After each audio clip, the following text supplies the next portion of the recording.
오직 당신만을 위한 미술 이야기 5번째 시간. 또 한번 시작해 보도록 하겠습니다. 반갑습니다. 와,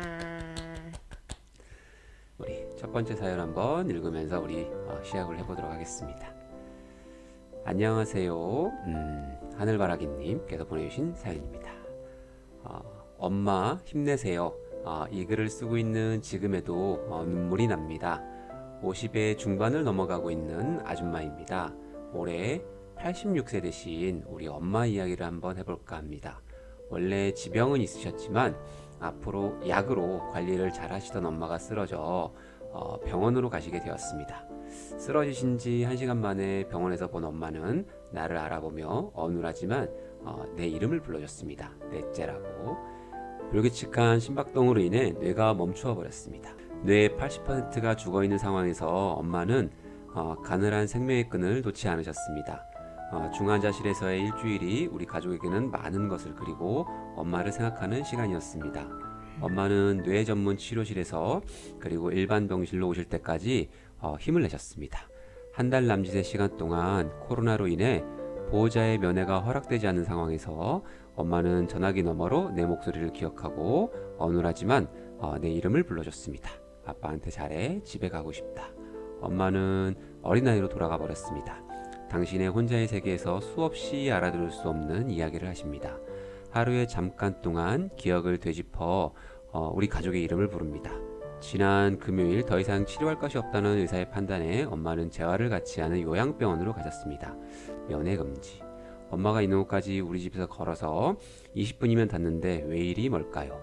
나는 누구인지 어떻게 살 것인지 어떻게 죽을 것인지 숙고하는 삶을 살아왔고 그래서 죽음 앞에 두렵지 않을 거라고 나는 나의 확신이 있었는데 엄마의 심장이 멈출지 모르는 지금 완전히 깨져버렸습니다. 엄마의 죽음을 맞이하는 나에게 사람을 한번 왔으면 누구나 가는 거야 라고 하는 그런 말이 들리지 않아요. 난 아직 엄마를 보낼 준비가 안 되는데 이별 앞에서 저는 어떻게 준비해야 할까요? 이 가을이 너무 아프네요 라고 이렇게 사연을 주셨네요. 하늘바라기님 사연을 읽고 떠올린 작품 먼저 소개해 드리겠습니다. 제가 선택한 그림은 퀴비드 샤반이라는 프랑스 화가의 비둘기라는 작품입니다. 1870년에서 71년 요 시기에 그려진 그림이고요. 지금 오르세 미술관 소장품으로 전시되고 있고 파리 역사박물관인 까르나바레 박물관에서도 함께 만나보실 수 있는 작품입니다. 지금 검은 드레스를 입은 한 여인이 한 품에는 비둘기를 안고 하늘로 한 손을 이렇게 가리고 있는 것처럼 서 있습니다. 여인의 시선을 좀 따라가 봤더니 어떤 새가 이렇게 다가오는 것을 막고 있는 것 같은 모습이고요. 이 여인이 등지고 있는 배경으로는 저 오른쪽 뒤편으로 노틀담 성당이 보이고 있어서 아마도 파리이겠구나 라는 걸 우리가 예상해 볼 수 있습니다. 그리고 그림 전체적으로 약간 갈색, 오렌지빛, 붉은 기운이 감돌아서 왠지 모를 긴장감 같은 것이 좀 느껴지기도 하죠.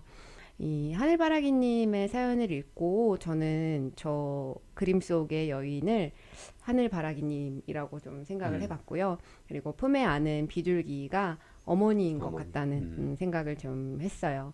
뭔가 저 여인과 비둘기를 위협하고 있는 저 새가 매거든요. 저 매가 뭔가 다가오고 있는 이별 뭐 이런 것들이라고 좀 생각을 해보게 됐습니다. 이 소중하게 품에 안고 있는 비둘기를 지키기 위해서 저 여인이 조금 두려운 듯 하지만 조금 더 용기를 내서 매를 쫓고 있는 그런 모습이죠. 저 여인이 과연 매로부터 비둘기를 지킬 수 있을지. 지켰으면 좋겠네요. 여인과 비둘기에다가 대입을 해서 사연을 해석해 봤지만 1870년부터 그려지기 시작한 작품이라고 말씀을 드렸어요. 이 1870년에 프랑스가 전쟁이 있었죠. 프로이센과의 이제 프랑스가 전쟁을 그 보불 전쟁이라고 하는데 이 보불 전쟁 시기에 그려진 그림이에요. 이 피피드 샤반이라고 하는 화가는 성벽 보초병으로 전쟁에 참전을 참전을 했다. 네, 했었는데 이 프러시아군이 화가가 근무했던 그 근무지 마을을 습격해가지고 점령을 당하는 그런 상황을 겪게 된 거죠. 그 모습을 보고 이제 약간 충격? 같은 걸 받은 거죠. 그리고 그때 이제 경험을 토대로 해서 기구 기구라는 한번 그림을 볼까요? 짝꿍으로 그리게 되는데 이제 그 그림을 먼저 그리고 요 비둘기가 나중에 그려진 그림이에요. 요거네요. 그래서 첫 번째 그렸던 그림이 요 기구. 그림에 대한 반응이 굉장히 좋았기 때문에 비둘기라는 그림을 이어서 그 이듬해 같이 작업을 할 수가 있었는데 전쟁 상황에 이제 소식을 보내고 하는 이제 그런 모습을 그렸던 그림인 거죠. 여인이 프랑스 국민이고 비둘기가 이제 우리의 소식을 발에다가 묶어갖고 갖고 아하. 오는 그 새인 거예요. 얘를 지키려고 이제 품에 안고 있는 거고 매는 적군이 적군. 풀어놓은 거죠. 이런 새들을 중간에 잡아서 소식을 못 전하게 하려고. 그래서 그 모습을 이제 이렇게 그려놓은 역사적인 경험을 바탕으로 해서 그렸던 이런 그림이었던 거죠. 아무래도 배경이 전쟁이기 때문에 이런 좀 붉은 톤으로 그림을 선택을 하게 되었다, 작업을 하게 되었다라고 하고 이 등장하는 여인이 입고 있는 옷 자체가 좀 상징하는 그쵸, 바가 뭔가 좀 거물이다 상복 보니까 같은 그런 이미지를 갖게 되고 굉장히 좀 엄숙하고 좀 어떻게 생각하면 굉장히 또 어떤 신성한 그런 느낌을 주기도 하죠. 굉장히 감정이 절제되어 있는 그런 분위기를 보여줍니다. 이 퀴비드 샤반이라고 하는 화가는 프랑스의 상징주의 화가라고 보통 이야기를 많이 하는데 사실 뭐 상징주의, 인상주의 요 비슷한 시기의 화가들하고 같이 작업을 많이 하기는 했지만 그림 풍을 뭐라고 꼭 집어서 이야기할 수 없는 그런 화가였다라는 평가를 많이 받고 있어요. 23살에 이탈리아 여행을 하고 나서 화가가 되기로 결심을 했기 때문에 어릴 때부터 그림을 그리던 사람도 아니었었고 뭔가 좀 색감이 투명하고 화면 구성을 다른 화가들이랑은 좀 다른 독창적인 그런 구성을 선보였었기 때문에 특별한 어떤 사조에 딱 걸맞는 화가다. 이렇게 라고 말하기는 조금 어렵다. 이런 그 화가고 이 사람들은 피비드 샤반이라는 화가를 마치 인간을 영혼처럼 그리는 화가다라고들 많이 이야기한다고 합니다. 그래서 제가 소개해드린 이 비둘기라는 작품에 등장하는 여인의 영혼이 어떻게 보이는지 여러분도 한번 생각해 보시면 좋지 않을까라는 그런 마음을 이반 담았고요. 쉰스킨이라고 하는 러시아 출신의 작가의 거친 북쪽에서라고 하는 1891년에 그려진 작품을 제가 조금 이제 골라봤습니다. 요 달빛이 굉장히 환한 밤이죠. 그림을 보시면 이 높은 언덕에 나무 한 그루가 이렇게 서 있습니다. 달빛이 비쳐서 굉장히 나무가 이제 지금 서정적으로 보이죠. 그리고 나무에는 진짜로 가지가 이제 부러질 듯이 눈이 잔뜩 쌓여서 무겁게 이렇게 축 처진 나무에다가 저 멀리로는 이제 어둡지만 아마도 이제 평야가 펼쳐져 있는 것 같습니다. 그 그림에서 이제 차가움과 고요함이 다 이렇게 느껴지는 굉장히 조용히 쳐다보고 있어야 될 것 같은 이런 그 작품인데 저는 이 묵묵히 서 있는 이 추운 겨울에 묵묵히 곧게 서 있는 이 나무를 보면서 부모님 생각이 좀 나더라고요. 우리들의 부모님들 생각이 이 긴 세월의 풍파를 견디시면서 이 높은 곳에 서가지고 언제나 저희를 지켜보고 있을 것 같다는 생각이 좀 들었어요. 그리고 이 자식이 만약에 새라면 이 나무가 보금자리가 또 되어주고 그리고 비가 오거나 눈이 오면 저 큰 나무 밑에서 숨어 있게 하고 대신 이런 비와 눈을 맞아주시고 혹시라도 저희가 추위에 떨면 이 나무를 떼서 땔감이 되어주시기도 하고 그리고 배가 고프면 열매를 맺어주기도 하고 이런 큰 나무 이런 생각이 좀 들어가지고 요 작품을 한번 제가 이렇게 골라보고 부모님의 마음을 한번 헤아려보고 싶어가지고 이 작품을 조금 선택해봤습니다. 작가 얘기 조금 해드리면 이반 쉰스키는 1800년대 이제 후반에 러시아에서 활동했던 풍경을 굉장히 많이 그린 작가예요. 그래서 이제 그 상트페테르부르크 그죠? 거기서 활동을 좀 많이 했고 거기서 교수님도 하셨고요. 그 만국박람회 파리 만국박람회 1867년에 이제 거기서 수상하시면서 또 러시아에서도 많이 유명해지신 분이시기도 한데 숲을 굉장히 시적으로 잘 그리시는 걸로 유명해요. 자연 풍경 같은 그림 좋아하시면 요 이반 쉰스킨이라고 하는 작가의 작품을 한번 찾아보시면 어떨까 좀 편안한 그림을 좀 볼 수 있고 독특한 것 중에 하나가 이 작가는 이제 이동파라고 불리는 작가인데 이동파 약간 우리나라에 무슨 이동 막걸리 같은 그 이동은 움직이는 이동이 아니라 그쵸, 이동이라면서요. 맞습니다. 어. 그리고 포철은 그 이동 건데 이 이동파는 이제 이동하는 것 때문에 이동파라고 이제 이름이 붙었는데 러시아 사람들, 그러니까 일반 사람들에게 작품을 보러 오게 하는 게 아니라, 그러니까 어딘가로 와서 봐라 이게 아니라 우리들이 작품을 직접 간다. 가지고 너희들 당신들께 다 보여주겠다 라면서 예술이 먼 게 아니다. 그래서 이제 이동파, 이동 전람파라고 불렸던 작가들 중에 아주 유명한 작가입니다. 그래서 약간 좀 권위적인 일, 아카데미즘 이런 거에 굉장히 반대했던 작가들 중이었죠. 조금 이 작품을 권해드리면서 마음이 편해지셨을지 평온해질지 모르겠지만 안에 있는 이제 응어리 같은 마음을 조금이나마 털어놓으셨으면 하는 마음으로 요 두 작품 저희가 두 번째 사연을 한번 돌아가면서 이야기해보게 됐습니다. 자, 우리 맘헤이님이 남겨주신 사연입니다. 주변에서 저를 혼자 놀기의 달인이라고 합니다. 함께하는 것도 좋아하지만 그보다는 혼자가 익숙하고 편하기 때문입니다. 몇 해 전에 완벽하게 2년여간 혼자의 시간을 잘 누린 적이 있습니다. 남편은 회사 일로 중국에, 큰아들은 미국, 작은아들은 일본으로 공부하러 가게 되면서 우리 가족은 완전 글로벌하게 따로따로 흩어지게 되었죠. 남들은 혼자서 너무 외롭겠다고 걱정해 주었지만 저에겐 완전 힐링의 시간이었어요. 혼자서 제 시간에 잘 자고 잘 일어나고 잘 놀며 결혼 이후 나를 위한 시간을 완벽하게 가지게 되었습니다. 혼자 가족을 만나러 가는 여행도 짜릿했어요. 이해하기 어려우실까요? 꿈같은 시간이 지나 남편이 돌아오니 모든 일상은 제자리로 돌아왔지만 코로나로 모든 것이 멈춘 요즘 저는 새삼 그리움의 감정 때문에 울컥합니다. 코로나 때문에 두 아들의 졸업식 참석도 무산되고 아들들 못 본 지도 1년이 넘어갑니다. 염려가 되기도 하고 따로 국밥 같은 가족이 함께하는 당연한 일상이 그립네요. 그리움이 커진 요즘 혼자 노는 것도 참 시들합니다. 늙어서 그럴까요? 철이 들어설까요? 속히 따로 또 같이의 일상이 회복되길 기도합니다.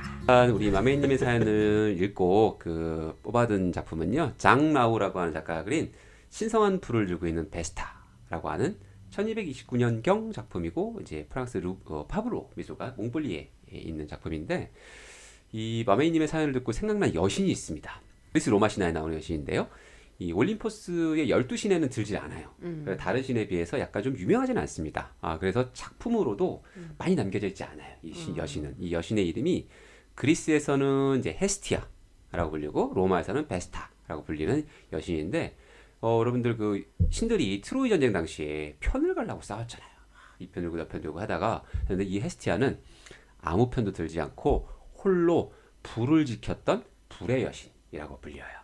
그리고 나중에는 이 포세이돈과 아폴론이 모두 다 이 헤스티아를 좋아했는데 별로 그들하고 어울리는 거 별로 안 좋아했습니다. 혼자 있는 걸 더 즐겨했어요. 그리고 이 시끄럽고 막 사고뭉치였잖아요. 신들이 아시는 것처럼 그리스 로마 신화 보시면. 근데 별로 그런 갈등에 섞이고 싶어 했지 않았던 시다 보니까 이제 좀 조용한 신인데, 이 재밌는 게 이 여신이 화로 곁에서 불을 지켰기 때문에 이게 또 가정과 주부의 수호사로 알려져 있는 수호신으로 알려져 있습니다. 그래서 가정과 공동체의 화목을 상징하는 것으로 받들여진 또 여신이에요. 이 우리도 그런 게 있잖아요. 옛날에 그 아궁이나 이런 데 뭐 불 꺼트리면 연탄불 이거 꺼지면 큰일 나잖아요. 이 생활의 가장 필수적인 존재라고 하는 게 불이었죠. 그래서 우리는 동양에서는 이제 조왕신 같은 이런 신들을 이제 부엌의 신이라고 하잖아요. 그래서 저는 이 마메이님의 지금 이제 이 이야기를 딱 듣고는 마메이님이 이 베스타 같은 여신 같다라고 느낌이 탁 드는 거예요. 따로 똑같이 일상도 저기 중요하시지만 혼자만의 시간도 중요한 이 베스타.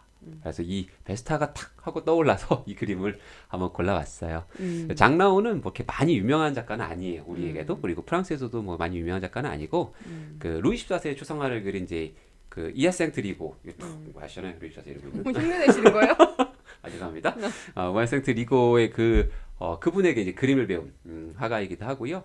이탈리아에서도 이분도 공부를 했는데, 이제 당시 활동할 때 제일 그 라이벌이라고 할까? 동시에 파리에서 라이벌 작가가 이제 그 앙투안 와토입니다. 와토는 여러분도 우리 또 요 그림으로 피에로. 징가이드가 좋아하는 제가 그림이죠. 정말 좋아하는 이제 피에로라기도 하고 뭐 광대라기도 하는 요 같은 와토랑 같이 동시대에 활동하면서 제일 쌍벽을 이뤘다라고 하는 장라우의 우리 작품 신성한 불을 들고 있는 베스타 마메이님께 권해드리고 다니엘 싶습니다. 리즈웨이 나이트라는 화가가 그린 생각에 잠긴 순간이라는 그림입니다.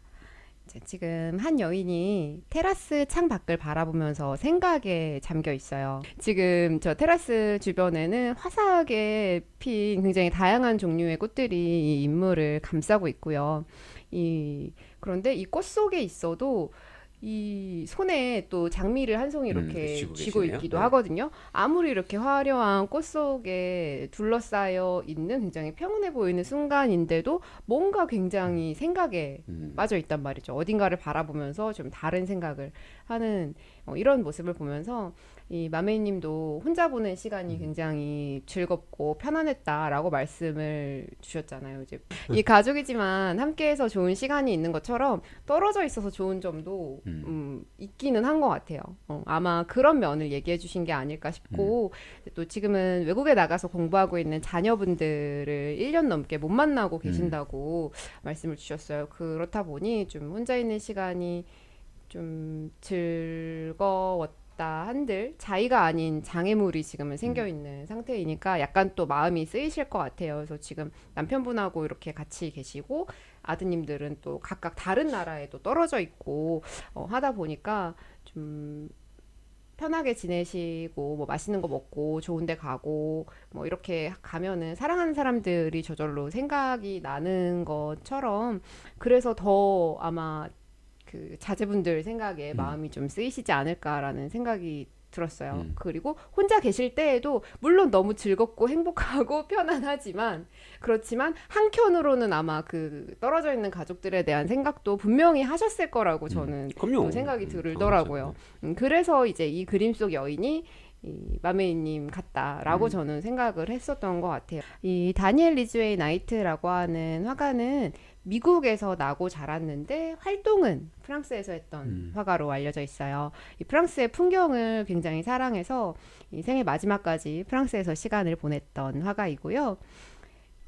이 필라델피아 출신인데 거기서 그림을 공부하고 그때 같이 공부했던 동기가 메리 커셋이라고 하는 유명한 여성 화가이기도 했습니다. 이제 파리로 와서는 에콜 데 보자르라는 예술 학교에서 그림을 조금 더 공부를 했고 인상파 화가들과도 교류를 했었기 때문에 인상파적인 특징이 그림에 많이 드러나진 않지만 그 인상파적인 감성은 그림에서 또 우리가 찾아볼 수가 있는 거죠. 그래서 이 인물과 풍경이 강조되는 그림을 많이 그렸던 화가이고 이 세느 강변에 있는 뿌아시라는 마을에서 자리를 잡고 살면서 거기서 이제 노동자들의 모습을 많이 그렸어요. 밭에서 일하는 사람들, 약간 밀레랑 밀레 비슷한 같은? 느낌인데 밀레가 땅에 이렇게 비유를 화면에 굉장히 많이 등장시켰다면 이 리즈웨이 나이트 같은 경우에는 사람이 훨씬 더 크게 강조되고 열심히 일하는 그 순간의 모습보다는 막 일하다가 우리 새참 시간 있잖아요. 그때 다 쉬는 같이 시간. 모여서 같이 이야기를 하는 모습이라든지 아니면 뭐 이렇게 꽃밭에서 화원을 가꾸면서 정말 노동 취미로 가꾸는 게 아니라 노동으로 그걸 하다가도 막 그렇게 꽃을 보면서 갑자기 즐거워하는 그런 여성 노동자들의 모습 이런 것들을 많이 그렸던 화가예요. 그래서 어떤 노동이 끝난 후에 만족감, 기쁨, 뭐 휴식의 달콤함 이런 것들을 많이 그렸던 화가라서 소녀적인 그런 게 있어요. 본인 취향이신 것 같아요. 딱 봐도. 그래서 그러한 키워드로 우리 마메이님 사연에 다니엘 리즈웨이 나이트의 그림을 또 이렇게 고르게 세 번째 사연을 사연. 한번 또 제가 읽어보겠습니다. 찐 스타투 유튜브 닉네임과는 좀 다릅니다. 라고 했습니다. 자, 안녕하세요. 두근거리는 마음으로 사연을 신청합니다. 올해는 코로나로 인해 작던 크던 많은 변화를 겪으며 살고 있는데요. 저희 가족도 예상치 못한 큰 변화를 겪었습니다. 직업이 없어진다는 것. 그것도 내 의지와 관계없이 어느 날 갑자기 외부의 변화에 의해 내가 어쩌지 못하는 상태가 된다는 것. 빠담빠담 내 가이드님이 겪고 계시는 일인데 저희도 그런 일이 일어났었거든요. 그래도 지금은 과거형으로 말할 수 있어 참 감사합니다. 생활의 변화를 한참 겪어내고 있을 때 진가이드님의 유튜브 초대가 있었고 마침 시간도 많았고 한달음의 채널로 슝 빠져들었습니다. 감사합니다. 빠담빠담 팀 네 분이 너무나 열정적으로 방송을 만들어가는 걸 보면서 짠 하기도 하면서 그 모습이 너무 아름다워 보였고 저희에게도 큰 힘이 되었습니다. 그리고 정말 신기하게도 파비노 채널이 저희 파리비디오노트 채널이 구독자 1000명이 되던 때에 우리 집 가장도 다시 일터로 가게 되었습니다. 생각보다 짧게 백생활을 마무리하고 새로운 직장으로 갈 수 있어서 얼마나 감사한지 모르겠습니다. 그리고 파리비디오노트에 광고가 붙은 그날 첫 월급을 받았다고 하네요. 정말 신기한 인연이죠. 어렵고 힘든 상황이지만 삶은 계속되고 있고 누군가는 자의로 또는 타의로 새로운 도전을 하고 있습니다. 파리비디오노트님의 새로운 도전, 저희 남편의 새로운 도전, 또 많은 분들의 새로운 도전을 응원합니다. 라고 이렇게 사연을 주셨습니다. 와, 박수 한번 치고 갈게요. 잠깐만 이거 좀 끌게요. 아, 와, 저희 찐스타뚜님의 사연을 읽고 제가 떠올린 그림입니다. 빈센트 반 고흐가 그린 시인 외젠 보슈의 초상이라는 그림이고요. 1888년 작품입니다. 지금 오르세 미술관에서 만나보실 수 있는 그림이고요. 워낙 유명한 화가이기 때문에 다들 한 번쯤 들어보셨을 이름인 것 같아요. 그 화가의 너무나 유명한 많은 다른 작품들이 있지만 그 중에서도 제가 요 작품을 고르게 된 이유는 이 빈센트 반 고흐가 자기 친구인 화가 외젠 보슈를 그린 그림이거든요. 이 뭔가 수염이 난 외국인의 같은 시기를 살았던 또 남성이라서 네. 저는 그림 공부하고 이제 초반에 전혀 하나도 화가의 그림과 화풍 이런 거 전혀 연관시키지 못할 때 그냥 고흐가 자화상으로 유명한 화가니까 고흐 자화상 아닌가? 라고 생각하기도 있겠네요. 했었던. 왜냐면 이렇게 볼살도 없고. 그렇죠. 굉장히 이렇게 날카로운 인상이기도 하고. 눈매는 그래도 좀 덜 날카로운 것 같은데 고흐보다는 좀 순박해 보이는 거야 눈매가. 네. 그리고 이제 지금 저희가 자료로 보여드리고 있기는 하지만 저 배경이 굉장히 짙은 파란색이에요. 그리고 별 모양으로 이렇게 그려져 있는 게 노란색으로 정말 반짝하는 느낌으로 그려져 있어서 꼭 원작으로 감상하시기를 또 권해드리고 싶은 그런 그림인데 이 빈센트 반 고흐는 워낙 가난했던 화가로 많이 알려져 있잖아요. 고생을 많이 했던 사람으로. 그런데 뭐 고생한 건 사실이지만 굉장히 그 너무너무 진짜 우리가 흔히 말하는 찢어지게 가난했다.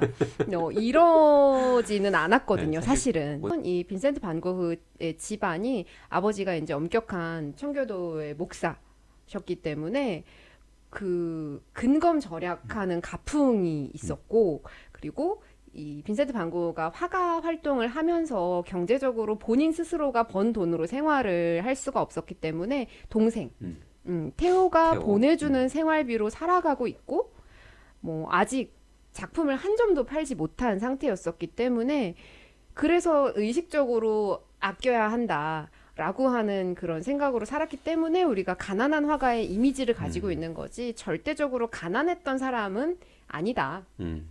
라는 말씀을 또 먼저 드리면서 아무튼 이제 고흐는 그런 상황이었고요. 그리고 이 외젠 보슈라고 하는 그림 속 인물이죠. 이 그림 속 인물은 굉장히 부유한 집안의 아들이었어요. 그 자기 브랜드로 유명한 빌레로이 앤 보흐라는 브랜드 아마 아는 분들도 계실 거예요. 이 외젠 보슈의 할아버지가 그 빌레로이 앤 보흐라는 브랜드의 창업자 였던 거죠. 그런 집안의 이제 손자였고 이 누나가 있었는데 누나는 이름이 안나 보슈입니다. 이 누나도 당시 여성으로서는 굉장히 드물게 벨기에에서 굉장히 적극적으로 활동하는 여성 화가였고 이 브뤼셀의 레방이라는 그 스물이라는 모임의 중심 멤버였을 정도로 파워가 있었던 이제 그런 예술계 쪽에서 부유하고 예술계에 약간의 지분이 있는 이제 고흐가 그림 그리려고 남프랑스 아르레 내려갔을 때 이제 다른 화가가 소개를 해줘서 이 외젠 보슈랑 조금 더 친하게 돼요. 파리에서 한번 만났던 적이 있었던 것 같아요. 왜냐면 동생한테 썼던 편지에 이 외젠 보슈의 생김새에 대해서 묘사를 했던 편지가 또 있었기 때문에 이미 뭐 만난 적은 있지만 가까운 사이는 아니었고 아르레에서 많은 이야기를 나누면서 두 사람의 관계가 깊어지게 되었었던 그런 친구였던 거죠. 워낙에 이제 좀 이 보슈라는 화가는 경제적으로 좀 여유롭고 하다 보니까 마음도 넉넉하고 그랬던 것 같아요. 본인도 화가로 그림을 그리고 했었는데 화가로서 성공하지는 못했거든요, 음. 사실. 대신에 이제 동시대에 활동하던 그 주목받지 못하던 비주류 화가들한테 굉장히 도움을 많이 지난주에 제가 소개했던 그 귀스타프 깔보트 같은 느낌이네요. 그쵸. 네. 도와주는 사람이었던 것인데 이 직접적으로 경제적인 어떤 도움을 주기보다는 이제 화가가 그린 그림을 자기가 사거나 자존심은 또 자존심은 지켜야지, 지켜줘야죠. 지켜야지. 예술가니까 이렇게 그림을 자기가 사거나 아니면 이제 잘 팔릴 수 있게 어떤 다리를- 상황을 만들어 주는 지금 뭐 부자들을 소개시켜 그쵸. 준다거나 인맥 이런 게 또 인맥으로 중요하니까. 있으니까. 그렇게 도와주는 사람이었었고 무엇보다도 이제 누나가 벨기에 화단에서 적극적으로 아. 활동을 하고 있었잖아요. 이름이 좀 있으니까. 그렇죠. 그쵸? 이 안나 보시아에게 이 친분이 생긴 빈센트 반 고흐의 작품도 소개를 해주는 아. 거예요. 그때 이 외젠 보슈의 누나인 안나 보슈가 구매했던 작품이 빈센트 반 고흐가 살아서 판매한 단 한 점의 작품으로 알려져 있는 붉은 포도밭이라는 작품입니다. 자, 별거- 지금은 러시아 푸시킨 미술관에 소장되어 있습니다. 살아서 딱 한 점 팔았는데 그게 요 친구의 누나가 샀던 것인 거죠. 그리고 이제 아마도 높은 확률로 이 외젠 보슈가 누나한테 사라고 굉장히 압박을 아마. 했을 것이다. 이런 이야기가 또 전해지기도 하는데 이 그림을 팔고 빈센트 반 고흐가 그 상황에서 얼마나 기뻤겠어요. 그렇죠. 드디어 화가로서 판매한 첫 번째 작품이라는 것을 자기한테 이제 선물을 해준 친구였던 거잖아요. 얼마나 고마웠겠어요. 자기 상황 다 알면서 자존심 다치게 하지 않고 예술가로서 대우도 받을 수 있게 해주고 작품을 처음으로 팔았다. 이제 이런 걸 도와준 친구의 모습을 그린 작품이기 때문에 저도 개인적으로 굉장히 외젠보슈의 추상을 좋아하거든요. 오르세 미술관에서도. 그래서 이제 찐스타뚜님의 사연을 읽으면서 이 친구에게 정말 순수한 응원을 전하는 이 그림이 저절로 떠올랐던 것 같아요.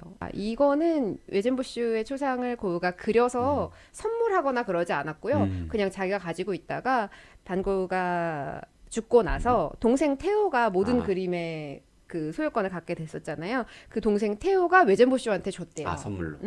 그리고 이 외젠보슈는 이 고흐의 작품을 너무너무 좋아했었기 때문에 자기가 죽을 때까지 이 그림을 굉장히 소중하게 간직했었고 이 그림을 보면서 또 세상을 떠났다. 이렇게 알려져 있기도 하더라고요. 찐우정이네요. 그리고 이 친구가 성공했으면 좋겠다는 마음을 자기 입장에서는 최선을 다해서 또 도와줬던 거고 고흐도 또 그에 부응하는 그런 물론 자기 욕심도 있었겠지만 열심히 정말 그림을 그렸기 때문에 지금 시간이 지나서 이렇게 우리에게 유명한 화가가 된 것이 아닌가? 라는 생각이 좀 들어서 그래서 요 그림 떠올리게 일단은 뭐 새로운 되었습니다. 취업 다시 한번 축하드리고요.